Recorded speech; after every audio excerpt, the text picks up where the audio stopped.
దేవునికి స్తోత్రం. ప్రియమైన సహోదర సహోదరులకు శుభాభివందనములు. ఈరోజు దేని వాగ్దానము యోహాను సువార్త 9:51. ఒకడు నా మాట గైకొనిన ఎడల వాడెన్నడను మరణము పొందడని మీతో నిశ్చయముగా చెప్పుచున్నానని ఉత్తరమిచ్చను. చూడండి, ప్రభువైన యేసుక్రీస్తు వారు తన వాక్యం ద్వారా ఈ లోకములో ఉన్న జనులందరితో ఆయన మాట్లాడుతున్నారు. ప్రతిరోజు కూడా దేవుని యొక్క వాక్యాన్ని దివారాత్రము ధ్యానించేవారుగా ఉండాలి.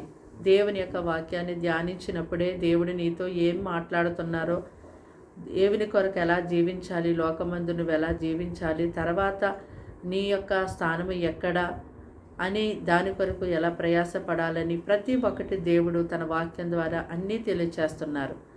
అయితే దేవుడు తన వాక్యాన్ని ఈ రోజున ఈ దినాలలో ఎంతో గొప్పగా సమృద్ధిగా లోకమందు వెదజల్లుతున్నారు. ప్రతి ఒక్కరికి దేవుని యొక్క వాక్యాన్ని దేవుడు సమృద్ధిగా ఇస్తున్నారు, వినిపిస్తూ ఉన్నారు. అయితే ప్రభు అంటున్నారు కదా, ఎవరైతే నా మాట విని గైకొంటారో వారు మరణము పొందరని ఆయన చెబుతున్నారు. అయితే మరణము రెండు రకములు, ఒకటి శారీరక మరణము, రెండు ఆత్మీయ మరణము.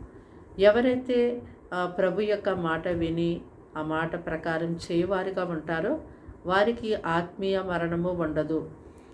వారు ప్రభుతో ఆయన రాజ్యములో ఉంటారు. అయితే ఎవరైతే ఆయన మాట వినకుండా, లోబడకుండా, ఆయన మాటను గైకొనకుండా జీవిస్తారో వారు ఆత్మీయ మరణము, శరీర మరణమును పొందుకుంటారు.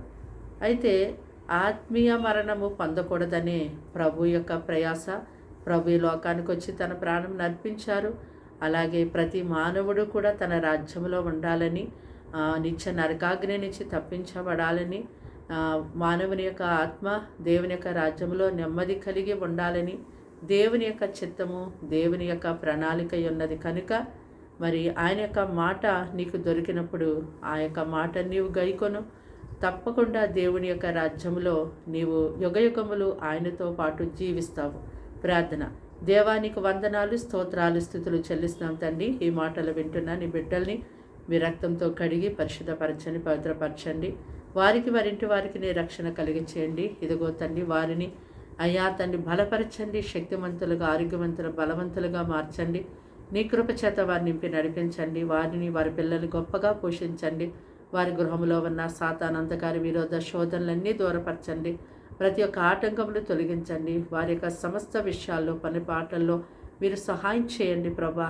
నాయనా తండ్రి, లోకంలో అయ్యా నీ నుంచి వేరు చేసే విషయాలు వారికి ఏది ఎదురైనప్పటికీ దాన్ని జయించే శక్తిని, నీలో నిల్చుండే శక్తిని వారికి అనుగ్రహించి దయచేయమని ఈ దినమంతా కూడా వారికి మీరే తోడుగా ఉండండి. ఆరోగ్యం, ఆయుష్, బలము, శక్తిని మెండుగా దయచేయమని యేసు నామములో ప్రార్థన వినయంతో సమర్పించి అడిగి వేడుకుంటున్నాం తండ్రి. ఆమేన్.